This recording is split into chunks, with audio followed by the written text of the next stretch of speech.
Hello everybody, my name is Joy and welcome back to American Election. This was the end of Chapter 2.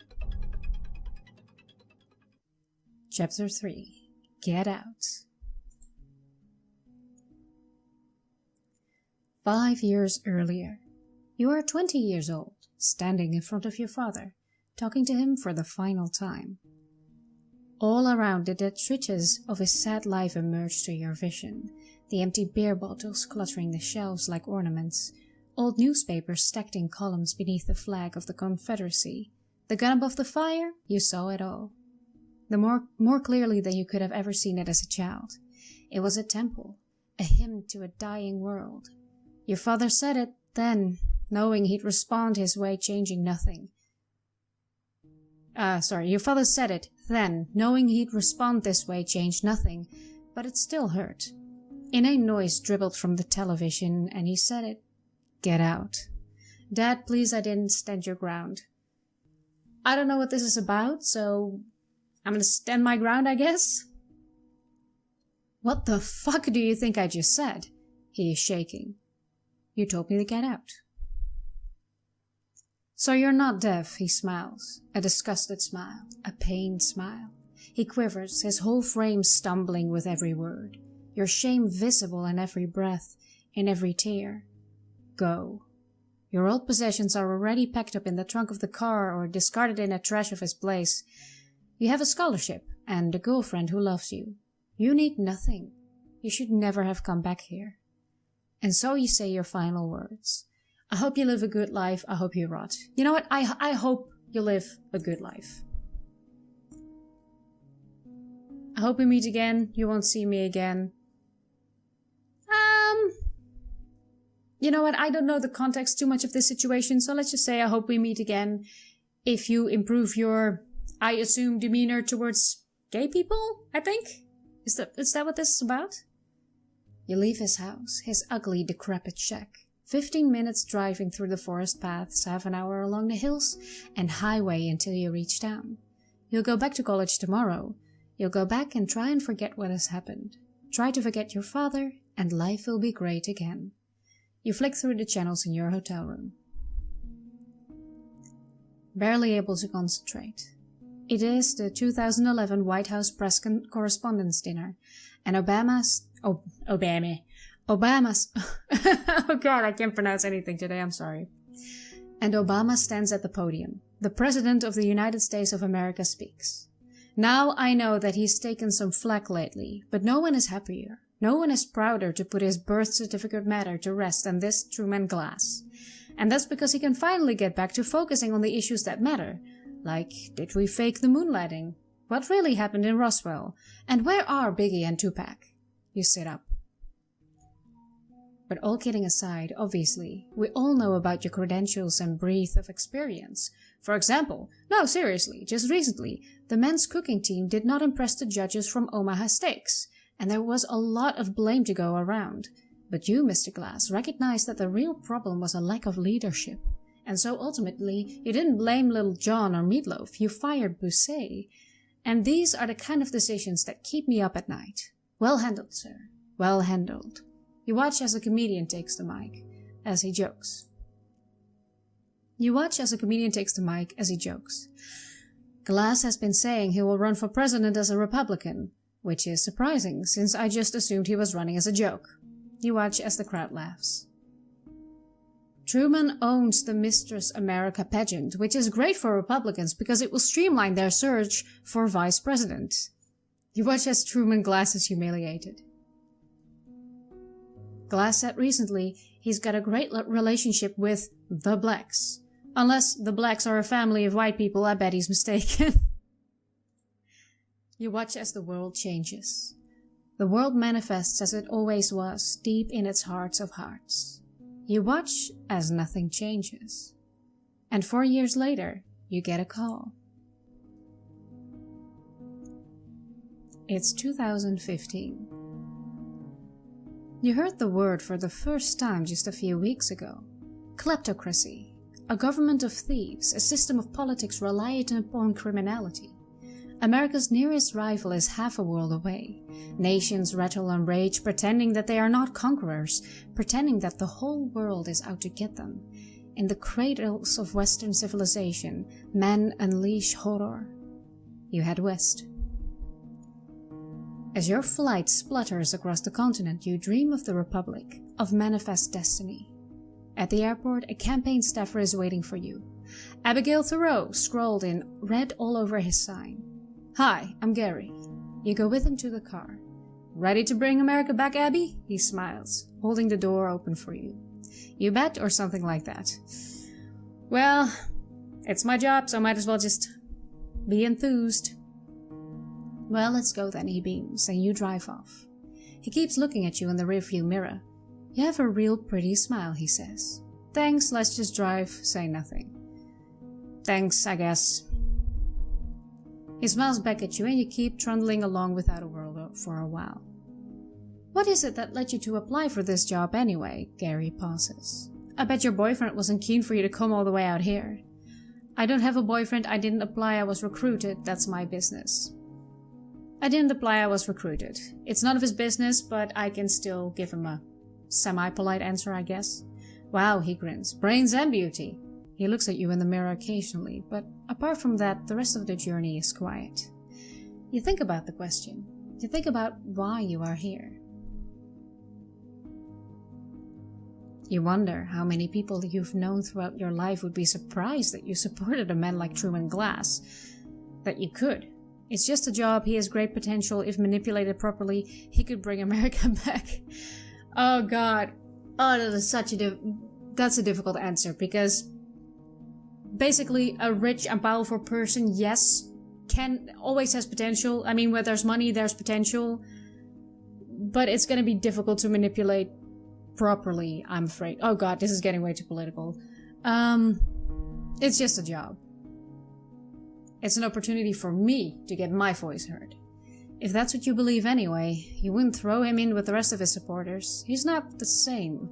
You know he has nothing against gay people or against skin different to his own. You know it. He recruited you after all. Your gender, your sexuality, your heritage, they're irrelevant to the business of governments, of this creaking machinery of state. This job is the opportunity of a lifetime, both for you and for the country. You can stop this. You can scale it all back.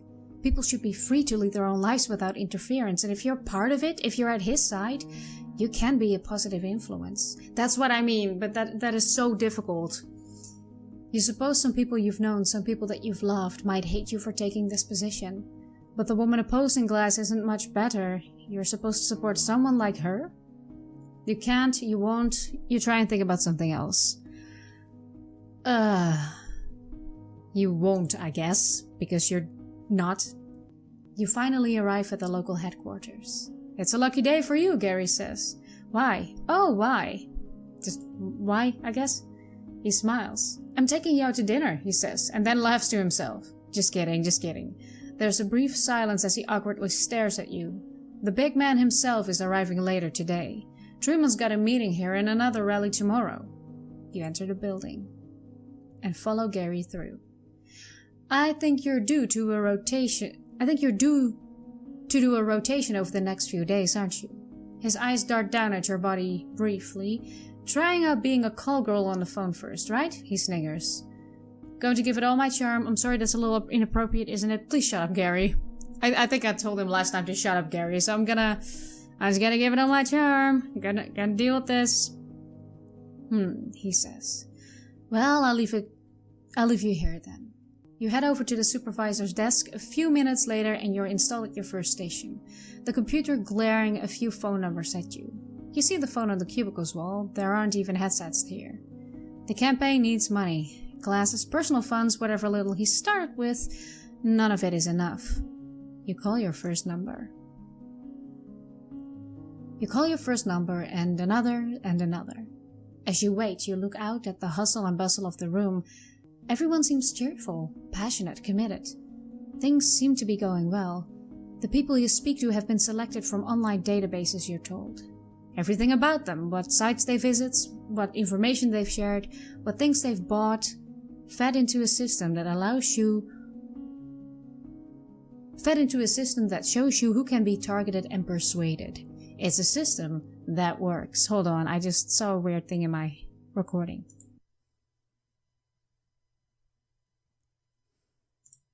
Audio? Okay, everything's fine. Everything's good. People won't admit it, but they like him. You're surprised at the number of women supporting him. Even Democrats can be turned towards his cause.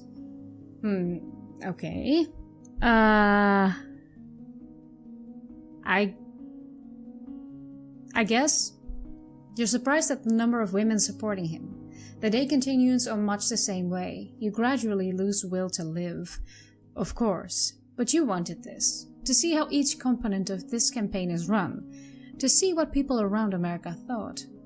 And they sure thought a lot of different things. You speak to a veteran who lost his job, who lost his home briefly, but even now struggles to earn a living in a small town.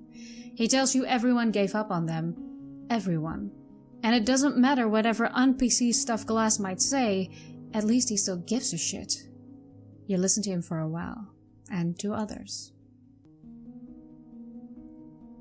A common myth has taken root among the media and public, that only the distant, forgotten masses support Glass. Only those seeking a promised land of economic renewal, and men and women who look just like us.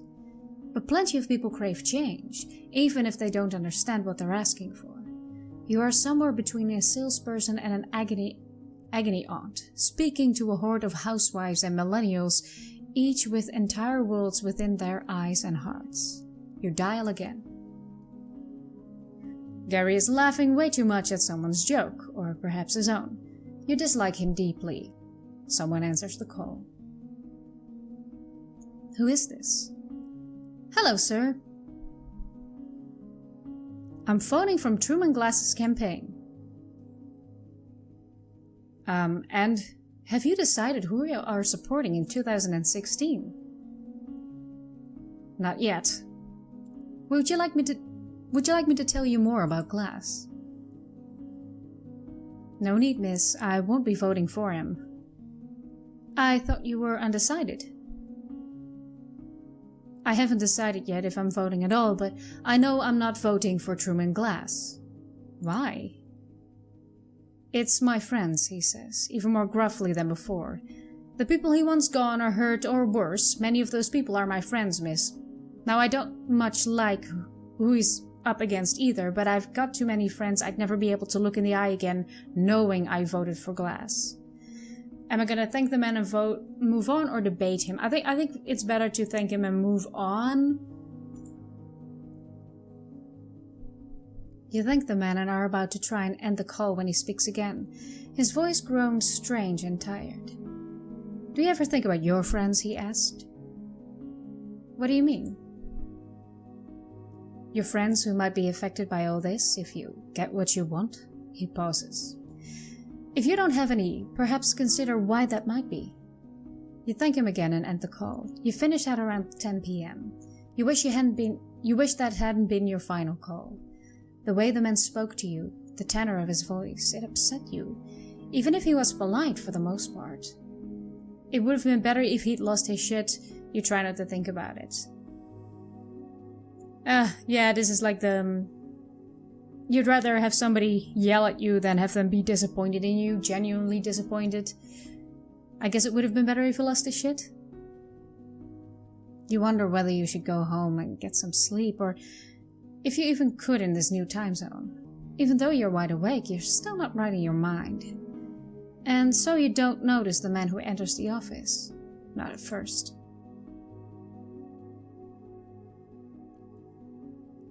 It's him.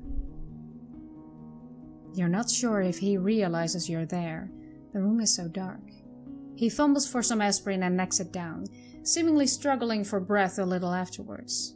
You introduce yourself, you say. No, introduce yourself. You're here to be out there. Mr. Glass, you say, and he turns to look at you as you stand. I'm Abigail Thoreau, you're new. I know who you are, he says, quiet and cold. He smiles after a moment, unexpectedly and joyously. Tell me, Abigail, and do be honest with me, be frank. Do you ever feel afraid? Of who, of what, or no? Well, these don't technically answer his question, so no. Then you need to work on your survival instincts. Let me tell you something, Abigail. Everyone is a threat. You stay silent. I've felt it since the day I was born, Glass says. I told my therapist, I said to him about my fears. I spoke to him, and he told me it was something Freud said. That he said that we were all just animals, laughing at each other as we died. That's all we were. What do you think of that? You have a therapist?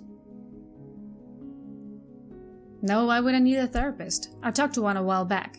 He was one of those clowns from my daughter's parties. What are you trying to say to me? Nothing, I misheard you. Sorry, I was being stupid. I misheard you, I just misunderstood.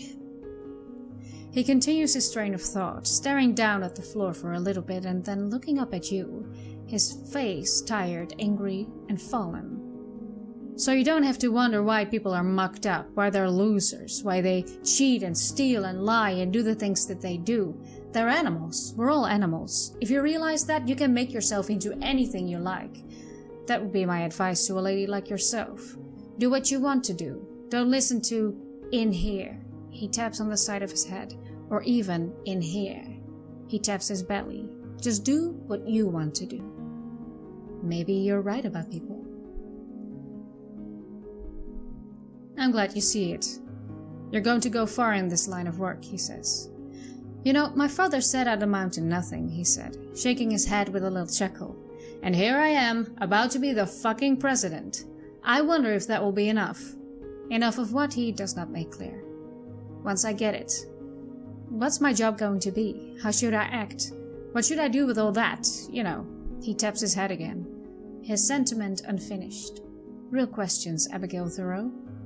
You should represent them as best as you can. Maybe, he says. But maybe not. Maybe I don't want to do that. Maybe I don't want to do what's been done before. Maybe I'll do something new. He smiles. Do you ever have violent thoughts, Abby? With all the lies, all the frauds we're being told? What do you mean? That loser who picked you up from the airport. What was his name? Gary. Gary. Well, I think he's still here. He's in his office right now. He smiles and stands up. Walk with me. Follow the leader. You follow the leader, and sure enough, there Gary is, chatting away on his phone at a dimly lit desk. Glass asks you to wait a little bit out of sight, and you do. He grins, knocks on the door. Bedtime? Gary throws his phone down and his arms up in unadulterated joy and surprise. It's you! It's me, Truman says, mimicking Gary's voice. So how are things down here? Running a smooth ship? Of course, couldn't be better. No. Glass pauses. Problems? Not at all. Our numbers are... You picked up that new girl today, didn't you? Gary blinks. Yep, he says, a little nervously. I picked her up from the airport, and what do you think of her, Gary? He pauses. What do you think of her, Mr. Glass? Glass laughs. I asked first. Gary winces. I think she is okay. She seems a little frigid, but... Glass laughs. How so? I tried joking around with her, but well, you know what some women are like. I do. Glass smiles. You felt pretty strongly about it, didn't you, son? I did, Gary nods. Strong enough to write an email to your superior and disturb my goddamn day, Glass pauses. Abigail, come over here. I want to do is that's very odd, because in the previous version I made some different decisions in which Gary was much more of an asshole, but I gotta say in this version, he's a little inappropriate, but not incredibly bad. Do as he says. This clown, this loser, he wanted you fired. What? Why? Glass smiles. Maybe if you bumped uglies with him or kissed his ass 100 times, he wouldn't have done it. Sir, Gary exclaims in panic. Mr. Glass, You're fired, Gary. Sir, please, this job is all I have. I didn't mean to. Get out, Glass says. End of chapter 3. Okay, so I take that back. Gary actually contacted... Wow, can I talk? Gary actually contacted his supervisor to try and get me fired on the day that he brings me in. But I don't really get why, because, you know, I don't know. I didn't say that he was being inappropriate. I was being super polite to him. Oh well. Anyway, that's the end of chapter 3. This is really interesting so far. I recognize the scenarios, but they're a lot more fleshed out to me, in my opinion. So sorry if I stuttered a little bit during this episode. If you can tell, the writer of this game is very eloquent. He has got a PhD in English, if I'm not mistaken. And I don't. I'm not an English major. I'm not an English major either. That should clarify a few things. Anyway, thank you so much for watching. I'm going to continue this series until the very end. This is the end of chapter 3. I believe it was 11 chapters? Yes, 11 chapters. So we still got a few more to go. So thank you so much for watching. I'll leave a link down in the description if you want to play this game for yourself. I definitely recommend it, especially because of the choices you get to make. I don't know how different that is, so I would love to hear from you if there's different choices that you made and what the result of those choices were. But anyway, thank you so much for watching, and I hope to see you in the next video. Bye!